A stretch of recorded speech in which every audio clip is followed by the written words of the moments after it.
Homeopathy গল্প অ্যান্টিমার্স। একটি ছোট্ট গ্রামে শীতের সকাল, কুয়াশায় ঢাকা পড়েছে চারপাশ। গাছের পাতায় শিশির জমে আছে আর দূরের পাহাড়গুলো ঝাপসা দেখা যাচ্ছে। গ্রামের নাম ছিল কালীমাটি। এখানকার মানুষজন সহজ সরল, কিন্তু একটু অসুস্থ হলে তাদের মুখে চিন্তার ছাপ পড়ত, কারণ কাছাকাছি কোনো বড় ডাক্তারখানা ছিল না। তবে একজন হোমিওপ্যাথি চিকিৎসক ছিলেন, যিনি নিজের একটি ঘরে রোগীদের দেখতেন। তার নাম এ গল্পে বলবো না, তবে তার কথা শুনলে সবাই বলতো উনি যেন জাদুকর। এই গল্পের নায়ক রাহুল, একজন তরুণ ছেলে, বয়স 30-এর কাছাকাছি, শহরে কাজ করত। কিন্তু গত কয়েক মাস ধরে তার শরীর ভালো যাচ্ছিল না। শীতের শুরু থেকেই তার একটা অদ্ভুত অসুখ ধরেছিল, শরীরের জ্বরের মতো অনুভূতি, কিন্তু থার্মোমিটারে তাপমাত্রা বাড়তো না। গলা শুকিয়ে যেত, মুখের ভেতর তেতো স্বাদ হতো। সবচেয়ে খারাপ ছিল তার শ্বাসকষ্ট, বুকের মধ্যে যেন কেউ চেপে ধরেছে, বিশেষ করে রাতে। শহরের ডাক্তাররা বলেছিল এটা হয়তো অ্যালার্জি বা ফুসফুসের কিছু সমস্যা হতে পারে। ওষুধ খেয়েছে অনেক, কিন্তু কিছুতেই কাজ হয়নি। অবশেষে রাহুল ছুটি নিয়ে গ্রামে ফিরে এলো মায়ের কাছে। গ্রামে ফিরে প্রথম কয়েকদিন রাহুল বিছানায় পড়ে রইল। তার মা সরলা দেবী ছেলের এই অবস্থা দেখে খুব চিন্তায় পড়ে গেলেন। একদিন সকালে তিনি বললেন, তুই একবার ওই হোমিওপ্যাথি ডাক্তারের কাছে জানা বাবা, শুনেছি উনি অনেক অদ্ভুত রোগ সারিয়ে দিয়েছেন। রাহুল প্রথমে রাজি হতে চায়নি।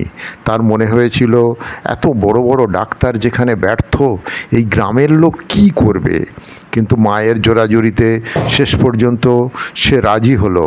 প্রথম সাক্ষাৎ, ডাক্তারের বাড়িটা ছিল গ্রামের এক কোণে। ছোট্ট একটা ঘর, সামনে একটা আম গাছ। ভেতরে ঢুকতেই রাহুল দেখল একটা কাঠের টেবিলে বসে একজন বয়স্ক মানুষ কিছু লিখছেন। তার চোখে মোটা ফ্রেমের চশমা, মাথায় ধূসর চুল। রাহুলকে দেখে তিনি হাসলেন। আয়, বস, কি সমস্যা হয়েছে বল। রাহুল একটু ইতস্তত করে তার সব লক্ষণ খুলে বলল। শ্বাসকষ্ট, গলা শুকনো, মুখে তেতো ভাব, জ্বরের মতো অনুভূতি, আর রাতে ঘুমের মধ্যে হঠাৎ দম বন্ধ হয়ে যায়। ডাক্তার মন দিয়ে শুনলেন, তারপর কিছু প্রশ্ন করলেন। তোর শরীর কি ঠান্ডায় বেশি কষ্ট পায়? রাতে কি বুকে চাপ অনুভব করিস? জল খেলে কি আরাম লাগে, নাকি আরও খারাপ হয়? রাহুল অবাক হয়ে বলল, হ্যাঁ, ঠান্ডায় বেশি খারাপ লাগে, রাতে বুকটা ভারী হয়ে আসে, আর জল খেলে গলা আরও শুকিয়ে যায়। ডাক্তার মৃদু হেসে বললেন, ঠিক আছে, আমি তোকে একটা ওষুধ দেব, 3 দিন খেয়ে দেখ, তারপর আবার আসিস। তিনি একদিন একটা ছোট্ট শিশি বের করে দিলেন। শিশিতে লেখা ছিল অ্যান্টিমার্স। রাহুল ওষুধটা হাতে নিয়ে ভাবল, এই ছোট্ট দানা কি করবে? শহরের এত ট্যাবলেট খেয়েও তো কিছু হয়নি। তবু মায়ের কথা মনে করে সে ওষুধ খাওয়া শুরু করলো।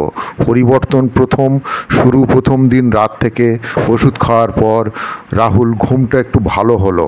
সকালে উঠে তার গলার তেতো ভাবটা অনেকটা কমে গেল। দ্বিতীয় দিনে বুকের চাপটা অনেকটা হালকা লাগলো।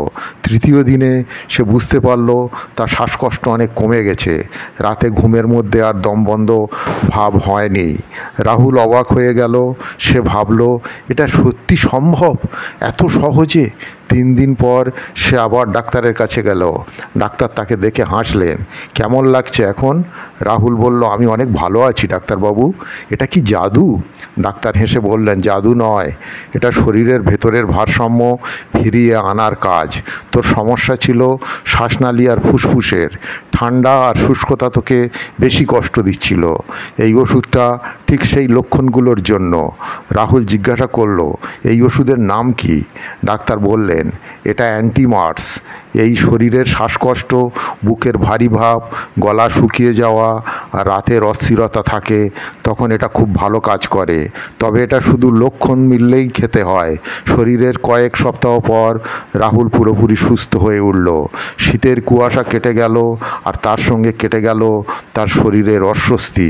সে শহরে ফিরে গেল, কিন্তু গ্রামের সেই হোমিওপ্যাথি চিকিৎসকের প্রতি তার মনে একটা গভীর শ্রদ্ধা জন্মে গেল। সে বুঝল বড় বড় হাসপাতালের ওষুধ সব নয়, কখনো কখনো ছোট্ট একটা দানাও জীবন বদলে দিতে পারে। গ্রামের মানুষের মুখে এই গল্প ছড়িয়ে পড়ল। কেউ কেউ বলতো ওই ডাক্তারের হাতে যেন সত্যিই জাদু আছে। আর রাহুল, সে শুধু হাসতো আর ভাবতো জাদু নয়, এটা বিজ্ঞান আর বিশ্বাসের মিশেল।